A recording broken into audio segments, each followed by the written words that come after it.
ตลาวสวยงามแท้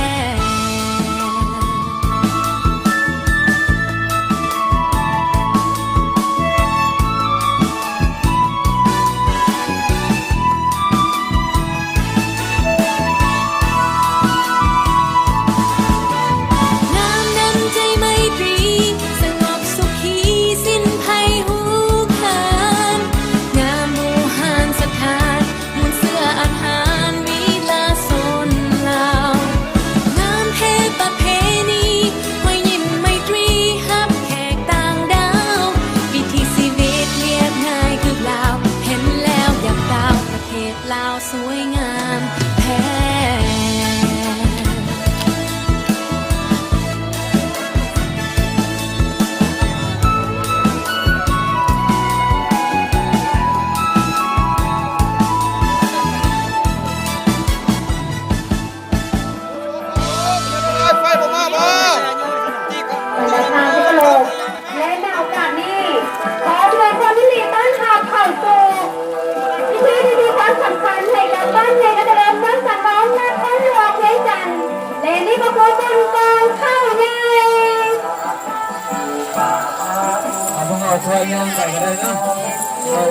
และในที่นี้ของพวกเขาขบวนพระพิธีน้ำหนักจะเป็นขบวนการนำที่ได้ซื้อขันมักเบงพร้อมกับกันต้นส่วนมาขบวนที่2นั่นก็คือขบวนถือกันต้นจึงมาต่อจากขบวนถือกันต้นก็เป็นขบวนของสาวหนุ่มเยาวชนของเมืองสังทองนครหลวงเวียงจันทร์ที่ได้ถือทุงชาติพร้อมด้วยทุงทองเดียว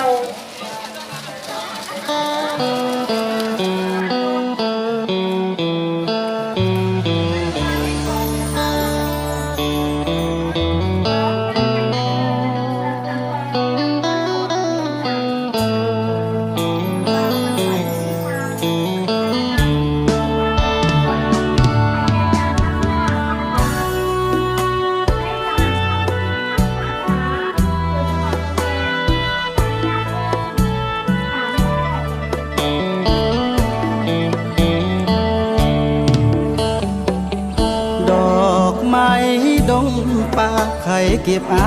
บ้านนาเจริญสาวงามแท้เดสู้เพิ่นอยากส่วนเอิญเอาน้องงามงอยังบ้างบ่น้องใจสิห้องใส่แล้วบอกก่อนถ้าหากบ่มีคู่สอนดวงสมรให้ขอจับจองงามธรรมศาสตร์สาวนาลาเทียงคู่นาเทียมหน้าเมียงงดงามคมเขียมเบาจงเจียมอ่อนหวานงามคอพื้นฐานองค์อาจหาบใส่ศาสตร์แข็งแก่เนื้อทองเปรียบเหมือนน้ำตอนไหลลองนายกย่องสุภาพสตรีเขาหอมสังทองนวลขาวพองกินหอมยามหนึ่งสาวงามน้ำเมียงเป็นหนึ่งงามสุดซึ้งสง่าราศีขัดเลือกแข่งขันนางสังขารตามประเพณี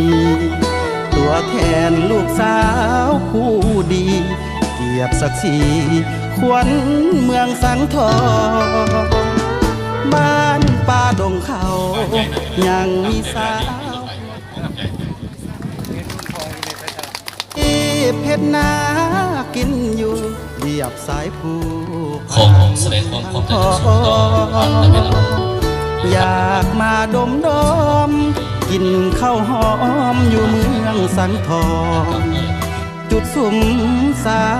งทดลองสื่อเสียงกองบ้านใหญ่นาเจริญ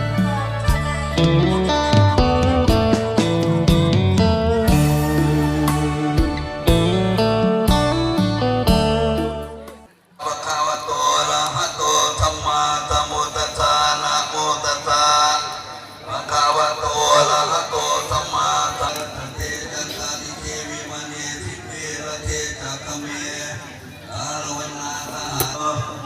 มาลังกาธรรมกามนาตโลนุมาลังกาลาดูบุคาโบกาตั้งเถิด ธนาคารหรือพอประเมนมื้อนี้อากาศถือว่าจะฮ้อนแต่ว่าทุกคนนั้นก็ได้มีพลังศรัทธามาตั้งโอกาสในสถานที่นี้ฉะนั้นขอเสียงตบมือทุกท่านให้กับธนาคารทุกท่าน นั่นก็ถือว่าแสดงถึงก้อนกำลังแห่งความสามัคคีเนาะคือประธานกระทรวงพลทหารของเราเคยบอกว่าในระยะที่ว่าต่อสู้ฟูซ่าการจักรพรรดิลาวมันขึ้นแบบเก่าและแบบใหม่เป็นประชาชนเรา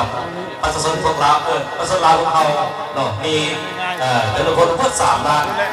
ทหาร3 ล้านกองโซ่3 ล้านนั่นคือแสดงว่าเรื่องการประสานความสงบแม่นาทีและความโซ่เป็นทางให้มันทางของคนเมืองเรา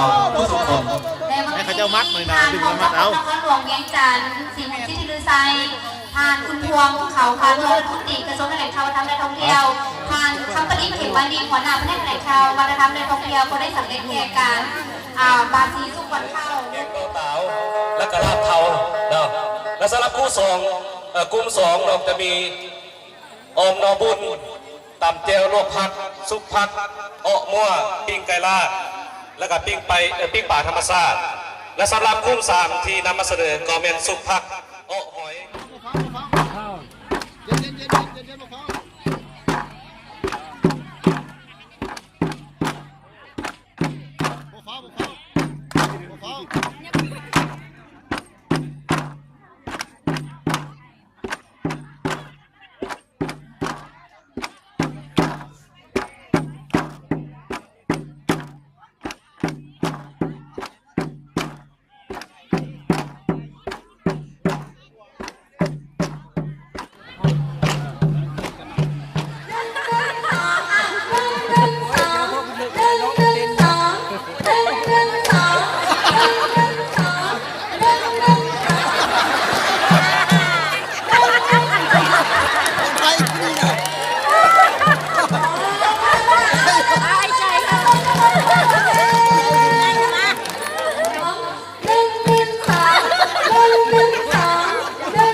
โอ้